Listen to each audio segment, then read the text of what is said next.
Hasta la 1 del mediodía, estamos conectados.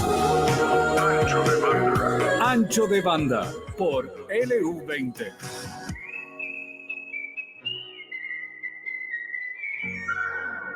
Bueno, siempre me sorprende, cada vez que tenemos una entrevista, cómo Poppy encuentra un tema para todo y relacionado con todo lo que podamos llegar a hablar.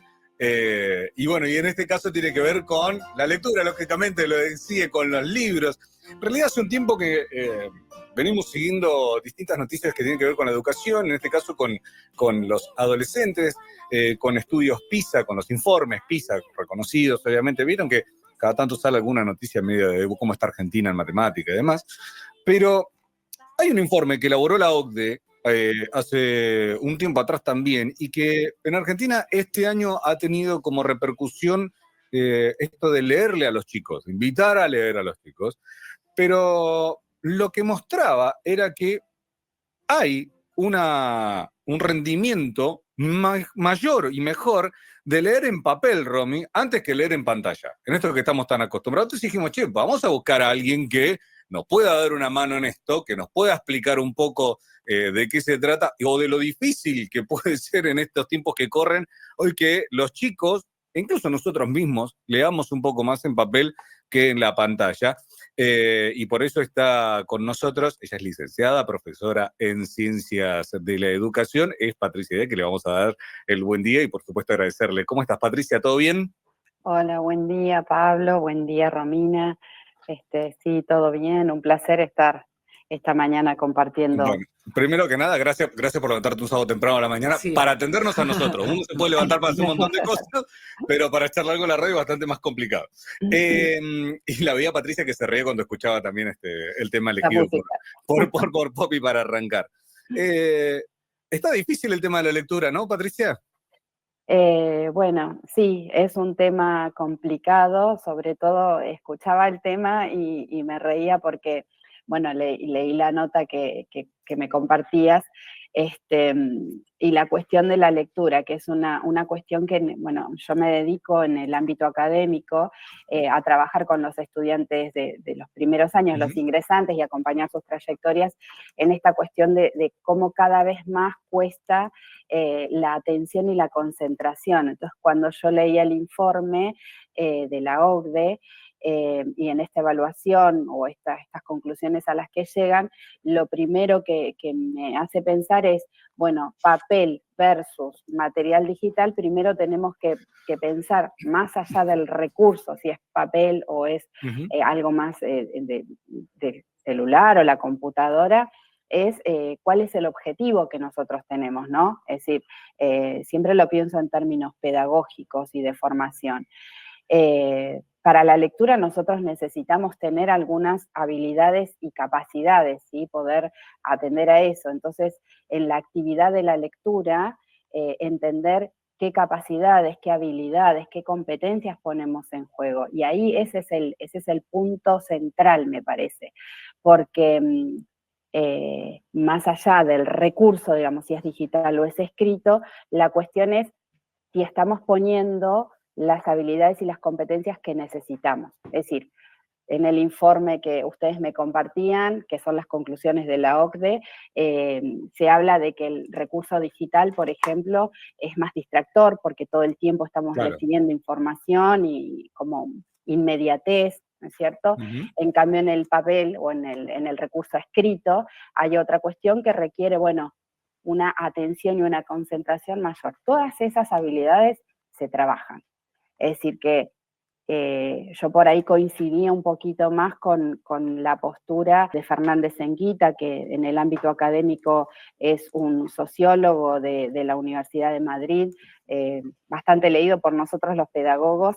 Él es más ecuánime en cuanto a la postura que toma, porque plantea esta cuestión de que, bueno, de que por ahí hay varios factores a tener en cuenta, y así, sintéticamente, es las habilidades que yo planteaba hace unos instantes, ¿no es cierto? Es interesante esto porque muchas veces nos quedamos solamente con eso, ¿no? Con el tema del material, que era lo que hacías mención. Porque se decía, bueno, como si fuera tan fácil resolverlo, decir, bueno, le saco el celular, le doy un libro y ya está.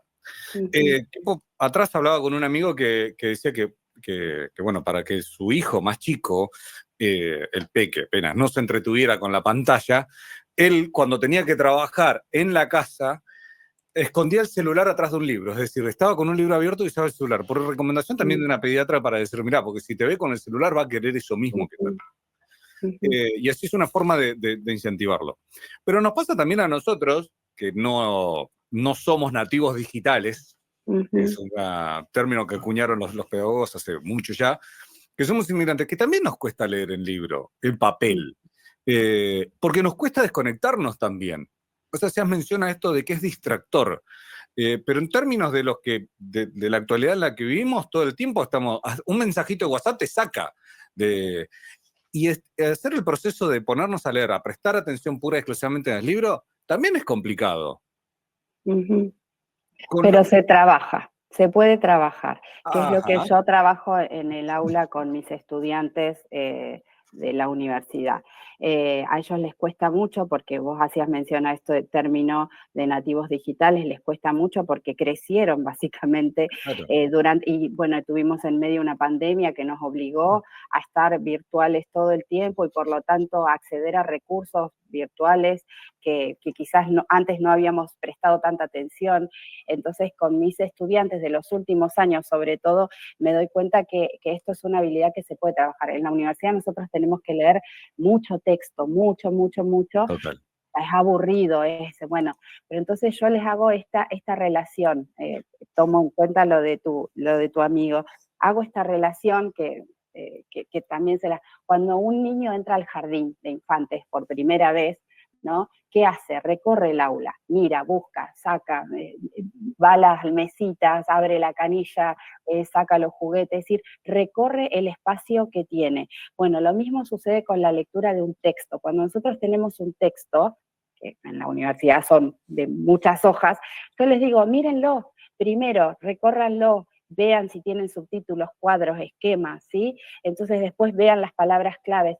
Todo eso, aunque parezca una pavada, hace a que, bueno, esto es el material que yo tengo que estudiar. Y a partir de ahí, bueno, nosotros hablamos de 3 niveles de lectura, como la lectura previa, la prelectura, lectura más analítica, que es como de prestar más atención. La lectura previa es rápido, ¿no? Una lectura fugaz. Más analítica y después la poslectura. En esa poslectura yo ya empiezo a tomar apuntes o a utilizar algunas técnicas de estudio que también se enseñan para poder concentrar. Todo eso que yo fui explicando así pasito a pasito son técnicas que facilitan la concentración, la atención que los recursos digitales por ahí nos distraen, ¿no es cierto? Y también una cosa fundamental que todo el tiempo trabajamos es, si estamos estudiando o pretendemos leer, apagamos todas las notificaciones. A ver, vuelvo. No sé si es tanto digital versus papel. Sí pienso en lo que dije al principio, las habilidades, las capacidades que yo tengo que poner cuando me siento a leer. Entonces, cierro todas las notificaciones, apago los ringtones del celular. Si es algo urgente, me van a llamar. Es decir, no me van a mandar un mensaje. Si es algo urgente, me van a llamar. Claro. Son cosas básicas que vos tenés que tener en cuenta para poder justamente lograr la atención que requiere o implica la lectura de un texto.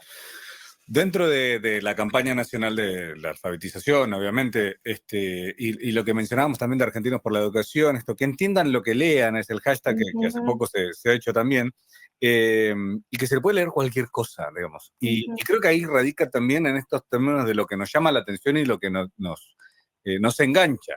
Digo, yo leo mucho también a través de la pantalla, pero me cuesta engancharme con un libro. Hasta que cuando me engancho con un libro, lo devoro. Y creo que no es una problemática de los chicos en ese sentido, digamos. Es que a veces no nos tomamos el tiempo también, ¿no, Patricia? Porque digo, nos pasa esto que no nos desconectamos nunca. Entonces tenemos que estar todo el tiempo online y esto que vos decís, bueno, si hay un problema, que me llamen. Exacto.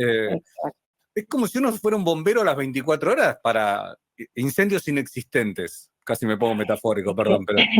Es que estamos en una cultura de lo inmediato. Entonces, esto que vos relatás del libro, a ver, mi formación es humanística, o sea que he leído montón. Claro. Y cada vez me cuesta más, o sea, esto que a vos te pasa, a mí también me sucede. Cada vez me cuesta más tomar un libro, pero es esto que yo te explicaba hace unos instantes, es entrar como en ese nivel de lectura óptimo. Cuando vos entras en ese nivel de lectura, ya está. Entonces, son consejos sencillos que yo he visto en mis estudiantes que si lo logran hacer, avanzan un montón. Y después la otra cuestión importante es la escritura, o sea, lectura y escritura.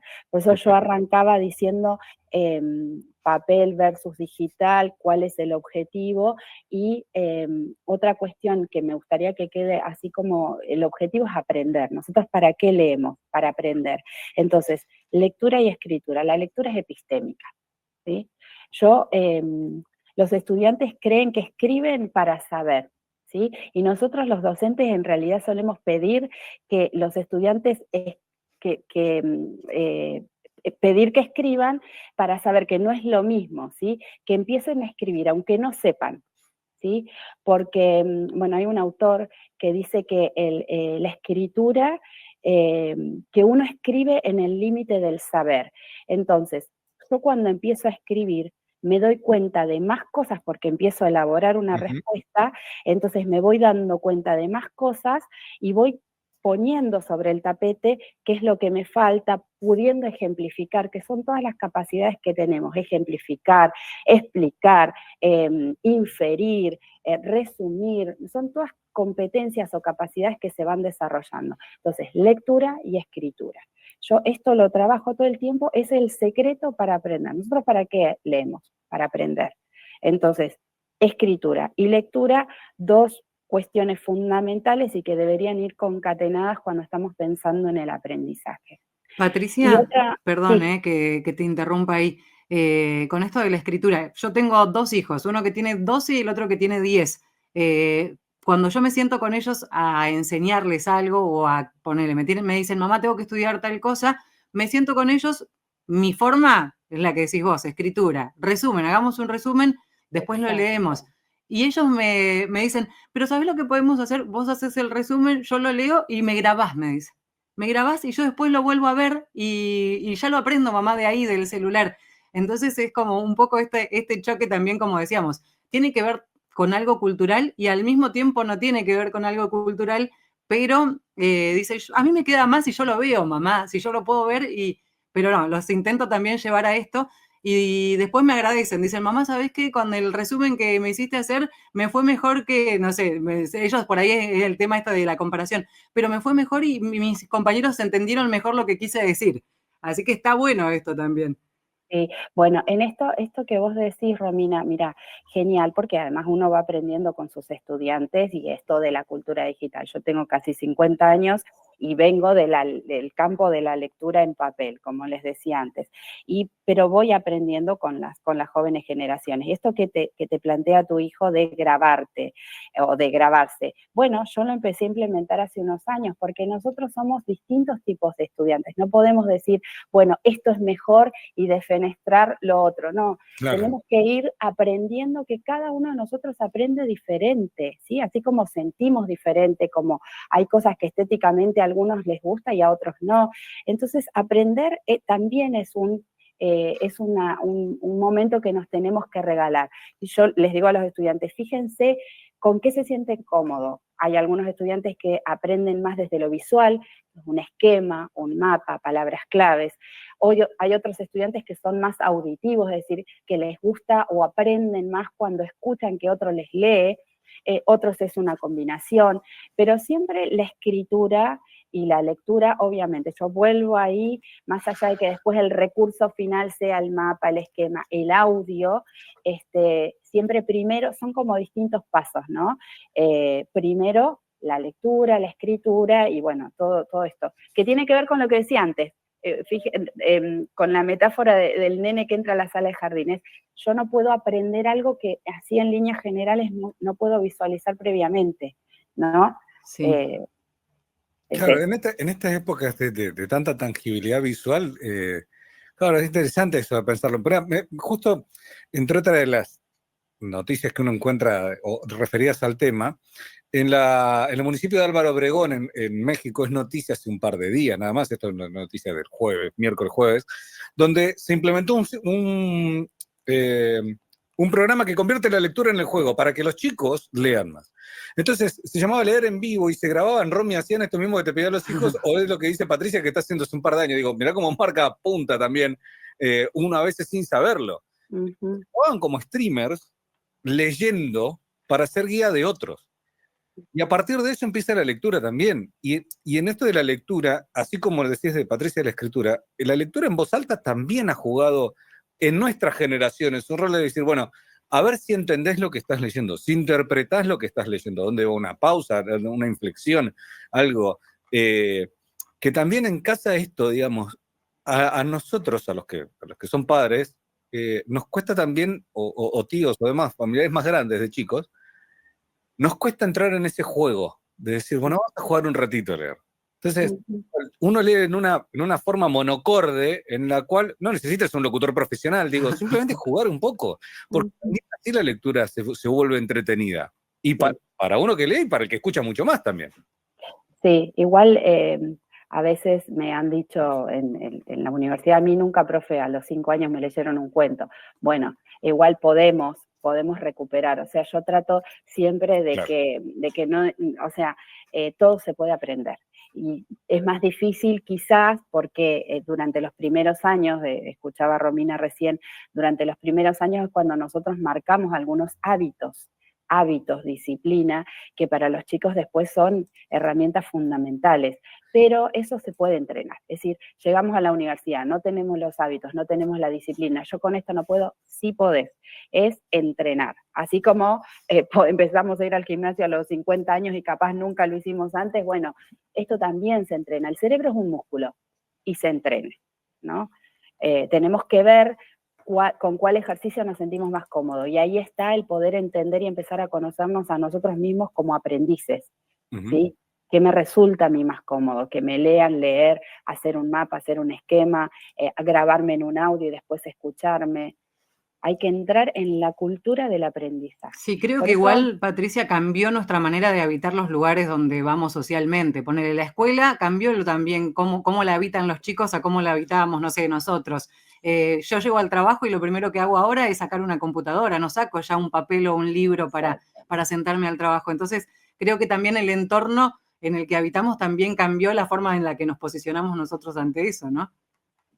sí, la escuela tiene todo un desafío ahí, la verdad, grande, grande, porque en estos medios, la vez pasada hablábamos del uso de los celulares con alguno de ahí de la radio igual, y la escuela la verdad es que tiene un gran desafío. Claro. Por eso yo digo, no es defenestrar los medios digitales, es cómo usamos esos recursos. Si estamos con el celular en el aula, cómo usamos el recurso, porque podemos igual lograr una atención de los estudiantes, pero con una temática bien dirigida, con una consigna clara y en un tiempo, ¿sí? Porque eso también marca, es decir, no es no a los celulares, no a lo digital, nos distrae, no, no, nada es tan ideal y nada es tan terrible, es cuestión de mediar ahí el recurso, mediar pedagógicamente, lo digo así, parece, ay, re sencillo, claro, vos porque no estás con 35 No, en no, el claro, aula. lleva un lío y es un proceso, pero bueno, hay que en algún punto empezar a hacerlo también. Y bueno, y Sí. queríamos abrirle esta puerta también y charlarlo y escucharte, Patricia, y compartir también tu propia experiencia con esto. Y son peleas que uno siempre debe dar y no debe bajar nunca los Sí. brazos. Así Y que, te aseguro, porque hace muchos años que vengo acompañando estudiantes en la universidad de distintos contextos, que también era algo que señalaba el informe de la OCDE, de distintos contextos donde quizás en las familias había cultura de lectura en libros y otros contextos en los que no. Te aseguro que trabajando el hábito se logra, se puede avanzar. Patricia, millón de gracias por tu tiempo. Bueno, no, gracias a ustedes.